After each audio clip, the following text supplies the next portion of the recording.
चलो आज पढ़ेंगे हम प्रेजेंट कॉन्टिन्यूअस टेंस। तो सबसे पहले समझेंगे प्रेजेंट कॉन्टिन्यूअस टेंस क्या होता है। प्रेजेंट मतलब होता है वर्तमान, कॉन्टिन्यूअस मतलब निरंतर, जो चीजें चल रही होती हैं, ठीक है। और टेंस मतलब कालीय समय, मतलब वर्तमान समय में जो चीजें चल रही हैं। जैसे मैं बोल रहा हूं, मैं बोल रहा हूं, अभी बोल रहा हूं, वर्तमान है। मैं पढ़ा रहा हूं, आप पढ़ रहे हो, पंखा घूम रहा है, गर्मी लग रही है, ठीक है। समझ में आ रहा है ना, समझ में आ रहा है, चल रहा है भी। तो जो चीजें अभी इस समय चल रही हैं वो सब क्या है, प्रेजेंट कॉन्टिन्यूअस टेंस में है। समझ में आया। चलो तो आज हम पढ़ेंगे प्रेजेंट कॉन्टिन्यूअस टेंस। तो प्रेजेंट कॉन्टिन्यूअस टेंस, सबसे पहले प्रेजेंट कॉन्टिन्यूअस टेंस की देखेंगे पहचान। पहले ये बताओ प्रेजेंट कॉन्टिन्यूअस टेंस को हिंदी में क्या बोलते हैं?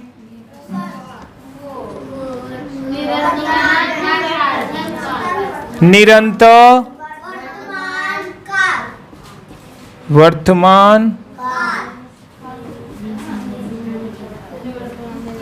इसका मतलब होता है जो चीजें अभी वर्तमान समय में चल रही है। निरंतर मतलब क्या होती है, जो चल रही हैं। वर्तमान मतलब अभी अभी। काल मतलब इस समय में जो चीजें अभी भी चल रही हैं वही तो हमारे प्रेजेंट कॉन्टिन्यूअस टेंस में होगी। अब इसकी पहचान देखेंगे। आइडेंटिफिकेशन, सबसे पहले मैं लिख देता हूं, उसके बाद समझाऊंगा, ठीक है।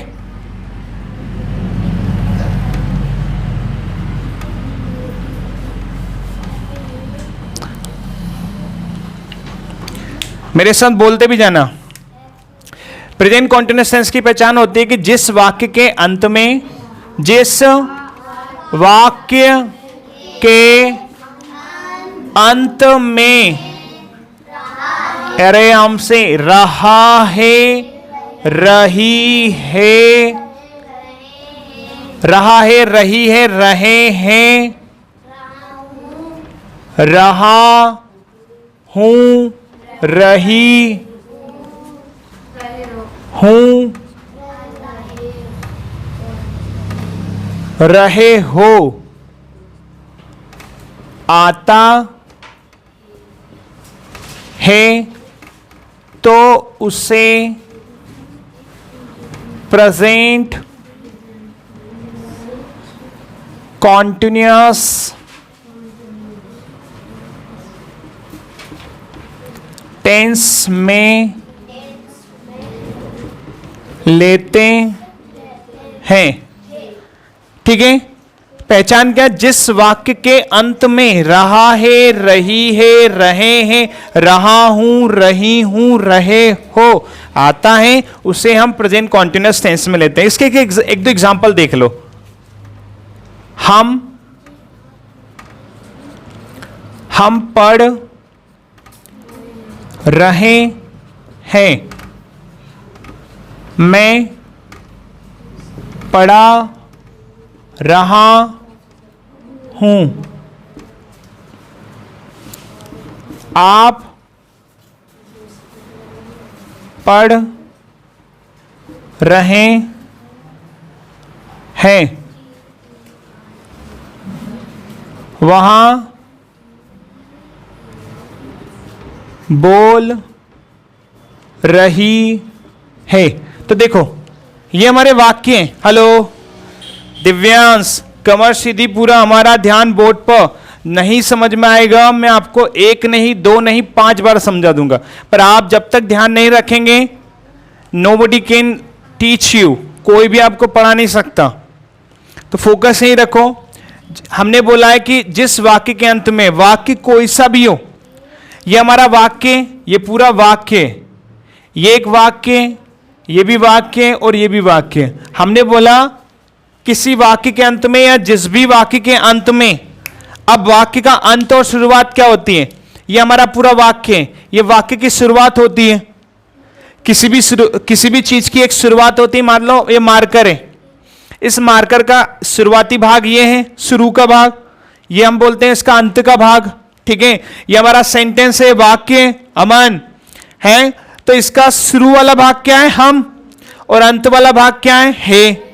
हमने क्या बोला, जिस वाक्य के अंत में, क्या बोला, जिस वाक्य के अंत में रहा है, रही है, रहे हैं, रहा हूं, रही हूं, रहे हो आता है, तो उससे हम प्रेजेंट कॉन्टिन्यूअस टेंस में लेते हैं। तो देखो ये एक वाक्य है, इसके अंत में ये है रहे हैं, रहा हूं, रहे हो, बोल रही है, तो ये कौन से टेंस में है? प्रेजेंट कॉन्टिन्यूअस टेंस में, ठीक है। और कॉन्टिन्यूअस में तो है लेकिन प्रेजेंट में है। अगर यहीं पर होता हम पढ़ रहे थे, मैं पढ़ा रहा था, आप पढ़ रहे थे, वहां बोल रही थी, तो ये हो जाएगा पास्ट कॉन्टिन्यूअस टेंस। क्यों? क्योंकि है, हूं, है की जगह पे आ जाएगा था, थी, थे, और था, थी, थे किसकी पहचान है? पास्ट टेंस की। और यहीं पर मैं बोल दूं हम पढ़ रहे होंगे, मैं पढ़ा रहा होऊंगा, आप पढ़ रहे होंगे, वहां बोल रही होगी, तो ये हो जाएगा फ्यूचर कॉन्टिन्यूअस टेंस। क्यों? क्योंकि उसकी पहचान हो जाएगी पास्ट। फ्यूचर टेंस की पहचान क्या होती है? गा, गी, गे, ठीक है। अभी यहां पे पहचान है रहे हैं, रहा हूं, रहे हैं, रही है, तो ये कौन सा टेंस है? Present continuous tense. काहे? क्योंकि उसके अंत में है, हूं, होए हैं। और प्रेजेंट टेंस की पहचान हमें पता है ना कि जिस भी वाक्य के अंत में है, हूं, हो, क्या है, हूं, हो, क्या दिख रहा है आपको? है, हूं, है। अब जरूरी नहीं है कि है, हूं, हो, है भी आ सकता है हूं, है भी आ सकता है। वाक्य की बात, लास्ट में है, हूं, हो में से कुछ भी एक होना चाहिए, तो वो प्रेजेंट टेंस होगा। अब इसमें तो रहा है, रही है, रहे भी है, तो वो कॉन्टिन्यूअस का भाग है, तो क्या बन जाएगा? Present continuous tense. और अगर यहीं पर था, थी, थे होता तो पास्ट कॉन्टिन्यूअस टेंस, गागी गे होता तो फ्यूचर कॉन्टिन्यूअस टेंस। इतना समझ में आया? पहचान समझ में आई? जैसे हर एक चीज की, अगर इन मार्करों को आपको दिखाता हूं तो आपको क्या समझ में आता है कि कौन से कलर के मार्कर हैं? इधर वाला रेड का, इधर वाला ब्लू का। उस पे मत जाओ, अभी मैंने उसमें इंक भर दिया उल्टा सीधा। अभी ये बताओ, ये ब्लू है क्योंकि इसके कलर से शो हो रहा है, ये ब्लैक है। और अगर यहीं पर इसका, अगर ये कैप, ये ढक्कन अगर रेड होता तो ये मार्कर भी रेड होता। इसका जो ढक्कन है, जो कैप है, वो ब्लैक है, तो ये मार्कर कौन से कलर का है? ब्लैक। तो कैसे पहचाना? उसकी पहचान से। और इसकी पहचान, जैसे ब्लैक कलर की जो पहचान होती है वो क्या होती है? ब्लैक, ठीक है। चलो ये तो पहचान हो गई। अब आते हैं हम इसकी हेल्पिंग वर्ब पे कि प्रेजेंट कॉन्टिन्यूअस टेंस की हेल्पिंग वर्ब क्या होती है? हेल्पिंग वर्ब सहायक क्रिया, हेल्पिंग वर्ब। तो प्रेजेंट कॉन्टिन्यूअस टेंस की हेल्पिंग वर्ब क्या होती है? Is, am, are. क्या तीनों का प्रयोग हम एक ही सेंटेंस में करते हैं? नहीं ना। तो क्या करेंगे? इसका प्रयोग करेंगे हम सिंगुलर सब्जेक्ट के लिए। किसके लिए? एक बात याद रखना, कभी भी शॉर्ट्स मत लिखा करो, मतलब ये जो नाम लिखते हो ना पूरा लिखा करो। कभी बाई चांस हम लिख देते हैं, बट क्यों? क्योंकि हमें तो समझ में आता है कि हमने क्या लिखा है, लेकिन कोई भी हमारी कॉपी देखता है तो उसे समझ में नहीं आएगा है क्या शॉर्ट। पूरा लिखा करो, थोड़ा समय लगेगा लेकिन समझ में आएगा। तो सिंगुलर सब्जेक्ट के लिए हम इस हेल्पिंग वर्ब का प्रयोग करते हैं। तो सिंगुलर सब्जेक्ट होते कौन कौन से? He, she, it, this and any singular name. Singular name मतलब एक नाम। अब वो एक नाम कौन सा हो सकता है? वो नाम राम हो सकता है, श्याम हो सकता है, करण हो सकता है, अर्जुन हो सकता है, अजय हो सकता है, विजय, आकाश, etc एटसेट्रा। ठीक है, तो इज हेल्पिंग वर्ब का प्रयोग करेंगे सिंगुलर सब्जेक्ट के साथ। अब ये क्या होता है सिंगुलर सब्जेक्ट्स? आपको पढ़ाने से पहले जैसे हमने क्लास शुरू की थी तो आपको बताया था सिंगुलर सब्जेक्ट किसी भी सेंटेंस का सेंटर पॉइंट होता है। मतलब आप किसी भी चीज को बोलेंगे तो किसके बारे में बोल रहे हैं, वो जो किसके हैं वही सब्जेक्ट होता है। जैसे हमने बोला यहां नीला है, किसके बारे में बोला आपने? मार्कर के, तो मार्कर ही क्या हो गया? सब्जेक्ट। यहां समय दिखाती है तो घड़ी क्या हो गया? सब्जेक्ट। इस पे लिखा जाता है बोर्ड, वहां इंग्लिश बोलता है किसके बारे में? उसके बारे में, वो क्या हो गया? वहां बहुत अच्छा खाना पकाती है, सब्जेक्ट। कौन है? बहन हो सकती है, दीदी हो सकती है, मां हो सकती है ना? वो अच्छा काम करते हैं, भैया हो सकते हैं, चाचा हो सकते हैं, पापा हो सकते हैं। ठीक है, सब्जेक्ट समझ में आया? Singular subject. अब सिंगुलर सब्जेक्ट होते क्या है? जैसे ही मतलब होता है वहां, पुरुष के लिए। ठीक है, अगर लड़का भी होगा तो हम वहां पे क्या यूज करेंगे? ही। सी मतलब वहां, स्त्री के लिए, लड़की के लिए। इट का प्रयोग करते हैं छोटे छोटे बच्चों के लिए, पेड़ पौधों, पशु पक्षी और एनिमल्स, मतलब जिनमें जान होगी उनके लिए हम यूज करेंगे इट का। बोलते हैं ना it is a child, it is a mango tree. समझ में आ रहा है? और दिस का प्रयोग करेंगे नॉन लिविंग थिंग्स, पलक, जिनमें जान नहीं होती है। अक्षत, तनिक ध्यान दो इधर। दिस का प्रयोग करेंगे नॉन लिविंग थिंग्स के लिए। Non living things, this is a marker, इसमें जान है क्या? This is a white board, this is a watch. समझ में आ रहा है? तो दिस का प्रयोग करेंगे नॉन लिविंग थिंग्स के लिए। And any singular name, singular name मतलब एक नाम, सिंगल नाम। अगर एक नाम होगा वो एक नाम किसी का भी हो सकता है। आकाश हो सकता है, विकास हो सकता है, अजय हो सकता है, विनय हो सकता है, तरुण हो सकता है। तो जब भी एक नाम होगा तो वहां पे हम इज हेल्पिंग वर्ब का प्रयोग करेंगे। क्या इतना समझ में आया? अब हम बात करेंगे एम हेल्पिंग वर्ब का। तो एम हेल्पिंग वर्ब का प्रयोग कहां करते हैं हम? आई सब्जेक्ट के लिए। ये प्लूरल वाला कौन है? अक्षत ने आज पानी मतलब ट्यूबवेल का पी लिया इसलिए। आई सब्जेक्ट, आई सब्जेक्ट मतलब होता है मैं। जब भी मैं अपनी बात करूंगा, जैसे मैं, जब भी हम मैं करेंगे बकरी की तरह करते ना, मैं डॉक्टर, मैं इंजीनियर, मैं ये, मैं वो, मैं ये, हम बोलते ना। हाँ, मैं अच्छे क्रिकेट खेलता हूं, ये नहीं, मैं अच्छा क्रिकेट खेलता हूं, अच्छे क्रिकेट नहीं खेलता हूं, मैं अच्छा क्रिकेट खेलता हूं। मैं डॉक्टर हूं, मैं किसान हूं, मैं इंजीनियर हूं। जब भी हाँ वही बकरी वाला मैं करते हैं तो वही वाली बात हो गई। तो जब भी आई सब्जेक्ट होगा, क्योंकि इस आई का अर्थ क्या होता है? हाँ, तो आपकी तो बात कर रहा हूं मैं। ठीक है, तो जब भी आई सब्जेक्ट होगा तो वहां पे हम यूज करेंगे एम हेल्पिंग वर्ब का। अब एक और बचता है आर हेल्पिंग वर्ब। इस आर हेल्पिंग वर्ब का प्रयोग कहां करते हैं दीपक? प्लूरल सब्जेक्ट के लिए। इधर प्लूरल सब्जेक्ट्स।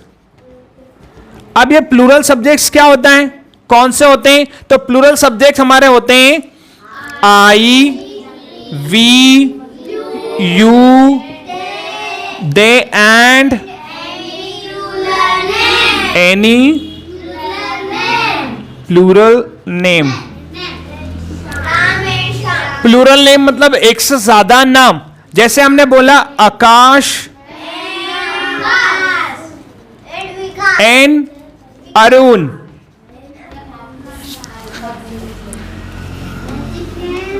अजय एंड करण,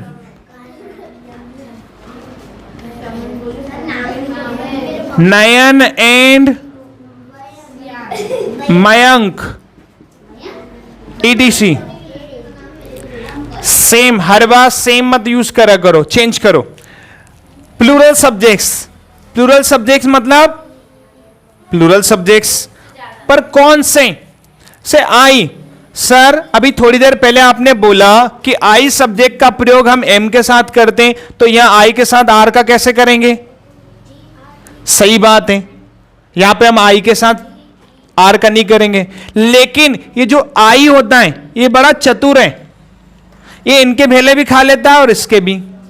पर इस केस में ये आई जो है, हम यहां पे इस प्रेजेंट कॉन्टिन्यूअस टेंस में आई के साथ आर का प्रयोग नहीं करेंगे, क्योंकि इसके साथ हमने ऑलरेडी एम का प्रयोग कर दिया।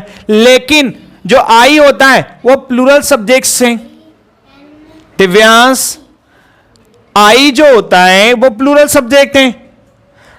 मात्र प्रेजेंट कॉन्टिन्यूअस टेंस में हम आई का प्रयोग आर हेल्पिंग वर्ब में नहीं करेंगे, लेकिन बाकी सब सेंटेंसों में हम आई का प्रयोग प्लूरल सब्जेक्ट में करेंगे, और जो भी हेल्पिंग वर्ब प्लूरल की होगी वहां यूज करेंगे। लेकिन यहां पे हमने आई का यूज कर दिया, मतलब बताने का यह कि प्लूरल सब्जेक्ट में आई होता है, लेकिन हम ये आई का प्रयोग किसके साथ कर दिया? एम के साथ। इतना समझ में आया? तो आई मतलब होता है मैं, वी मतलब हम, यू मतलब आप या तुम, अंशिका, दे मतलब वे, and any plural name. Plural name मतलब एक से ज्यादा नाम।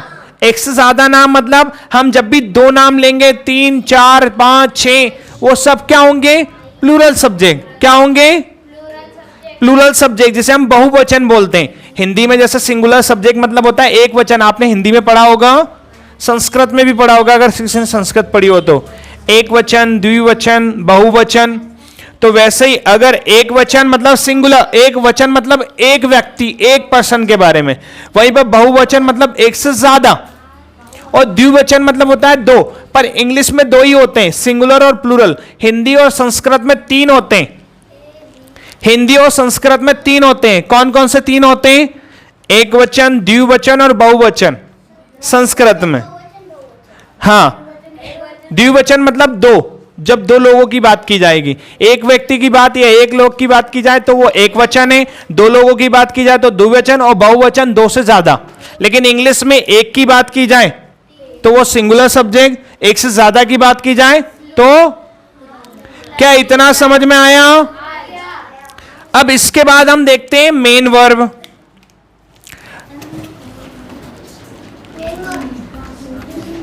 मेन वर्ब मतलब मुख्य क्रिया। क्या होती है मुख्य क्रिया? प्रेजेंट कॉन्टिन्यूअस टेंस में मेन वर्ब की हम यूज करते हैं वर्ब की फर्स्ट फॉर्म, वर्ब की फर्स्ट फॉर्म प्लस ING। अब जैसे मान लो वर्ब की फर्स्ट फॉर्म प्लस ING क्या? जैसे हमने बोला वर्ब है हमारे पास, बोलने की वर्ब है स्पीक, तो ये तो हो गई वर्ब की फर्स्ट फॉर्म। हेलो, ये हो गई वर्ब की फर्स्ट फॉर्म। क्या हो गई? क्या हो गई? वर्ब की फर्स्ट फॉर्म। तो इसका सीधे यूज नहीं करेंगे, इसको कैसे यूज करेंगे? जैसे इसमें हम लगाएंगे ING तब लिखेंगे सेंटेंस में, क्योंकि हमने बोला है कि प्रेजेंट कॉन्टिन्यूअस टेंस में मेन वर्ब के रूप में वर्ब की फर्स्ट फॉर्म प्लस ING का यूज करेंगे। क्या इतना समझ में आया? एक बार और समझो। प्रेजेंट कॉन्टिन्यूअस टेंस को हिंदी में बोलते हैं निरंतर वर्तमान काल। पहचान देखेंगे कि जिस वाक्य के अंत में, प्रेजेंट कॉन्टिन्यूअस टेंस की पहचान, जिस वाक्य के अंत में फैयाज रहा है, रही है, रहे हैं, रहा हूं, दीपक रहे हो आता है, उसे हम प्रेजेंट कॉन्टिन्यूअस टेंस में लेते हैं। ठीक है, मतलब जब भी वाक्य के अंत में सुनाई दे, आपको पढ़ने में आए रहा है, रही है, रहे, रहा हूं, रही हूं, रहे हो, तो वो प्रेजेंट कॉन्टिन्यूअस टेंस में होगा। हेल्पिंग वर्ब के लिए यूज करेंगे हम इज ए मार का। हमें सेंटेंस भी लिख के बताएं आपको कैसे आएंगे। ये हमारे वाक्य हैं और ये वाक्य के अंत में लिखा होना चाहिए रहा, रही, रहे, हे, हूं, हो। इज ए मार का प्रयोग हम प्रेजेंट कॉन्टिन्यूअस टेंस में हेल्पिंग वर्ब का प्रयोग करेंगे। इज हेल्पिंग वर्ब का सिंगुलर सब्जेक्ट के साथ, और सिंगुलर सब्जेक्ट कौन कौन से हैं? He, she, it, this and any singular name. Am helping verb का आई सब्जेक्ट के साथ। आर हेल्पिंग वर्ब का प्लूरल सब्जेक्ट के साथ। वो प्लूरल सब्जेक्ट कौन कौन से होते हैं? I, we, you, they and, ठीक है। आई इसमें एक्सेप्शन है, ये हमारा आई प्लूरल सब्जेक्ट तो है, लेकिन यहां पर आई के साथ ऑलरेडी हमने एम का प्रयोग किया है। सर और कभी बीच में पूछ जाता है। नहीं, बोलो दीपक, क्या बोल रहे थे? सर आप मिस बोल रहे कि उसमें ये नहीं पूछा कि आर लगता है उसमें जो होता है पूरा सब्जेक्ट। हाँ, उसने बोला है कि आर हेल्पिंग वर्ब का प्रयोग प्लूरल सब्जेक्ट के साथ करते हैं, ऐसा नहीं बोला कि आई सब्जेक्ट के साथ करते हैं। अब प्लूरल सब्जेक्ट, लेकिन हमने आई का तो ऑलरेडी कर दिया एम के साथ, तो जरूरत नहीं है, ठीक है। चलो अब इसके कुछ एग्जांपल्स देखते हैं, कुछ सेंटेंस समझते हैं। अच्छा, ये इसी में बना लें, ये मिटा दें।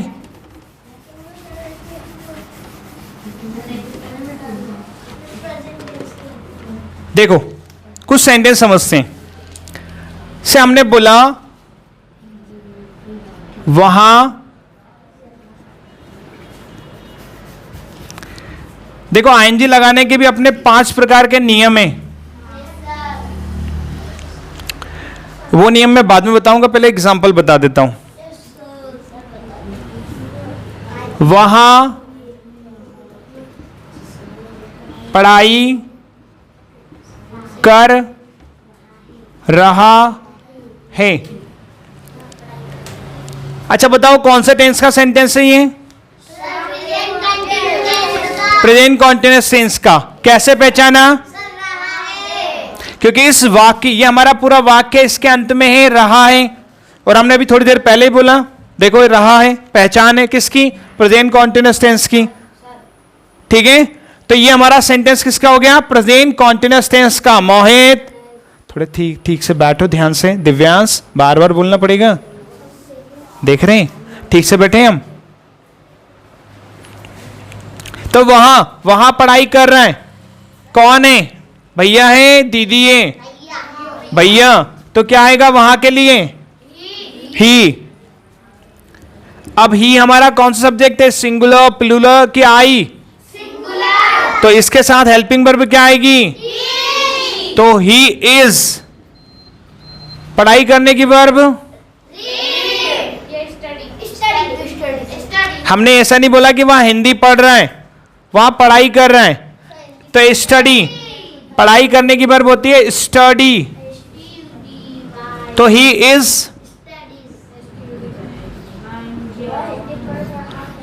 Is studying. खत्म। चलो वहां पढ़ाई कर रहा है, ही इज स्टडिंग। इसी का दूसरा बनाते हैं, मैं पढ़ाई कर रहा हूं। मैं पढ़ाई कर रहा हूं। सबसे पहले मुझे पता है आप सभी को याद है, मैं पढ़ाई कर रहा हूं। मैं के इसलिए आ गया आई सब्जेक्ट के साथ helping verb am, I M.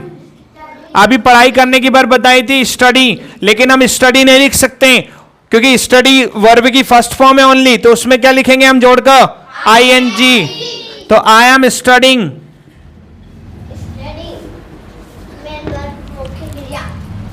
आगे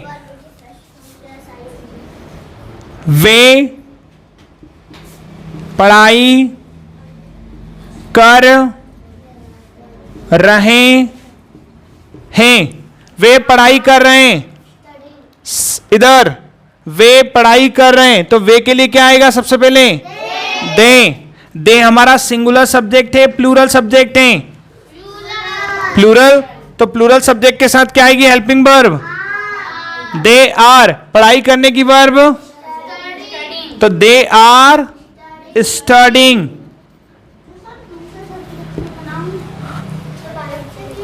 इतना समझ में आया? जब हम इस सेंटेंस के साथ बना सकते हैं तो कितने बना सकते हैं? मैं अंग्रेजी बोल रहा हूं, मैं अंग्रेजी बोल रहा हूं, तो क्या बनेगा? I am speak. बोलने की वर्ब होती है स्पीक, में आईएनजी लग जाएगा स्पीकिंग। आई एम स्पीकिंग, क्या बोल रहा हूं मैं? अंग्रेजी को बोलेंगे इंग्लिश, तो आई एम स्पीकिंग इंग्लिश। मैं अंग्रेजी बोल रहा हूं, आई एम स्पीकिंग इंग्लिश। वहां अंग्रेजी बोल रहा है, ही इज स्पीकिंग इंग्लिश। आप अंग्रेजी बोल रहे हो, you are speaking English. Ram अंग्रेजी बोल रहे हैं, Ram is speaking English. Palak अंग्रेजी बोल रही हैं, Palak is speaking English. Prince English बोल रहे हैं, प्रिंस इज स्पीकिंग। हम हिंदी पढ़ रहे हैं, वी आर रीडिंग। पढ़ने की वर्ब क्या होती है? रीड। तो पढ़ने के लिए हम यूज करेंगे रीड। रीड क्या रीड यूज करेंगे कि उसमें आईएनजी जो लगा के बोलेंगे? तो हम हिंदी पढ़ रहे हैं, कैसे बनेगा? We are reading Hindi. अब मैं कुछ सेंटेंस दे रहा हूं आपको, आप बनाएंगे जैसा आपने समझा है, ठीक है? नहीं, कॉपी में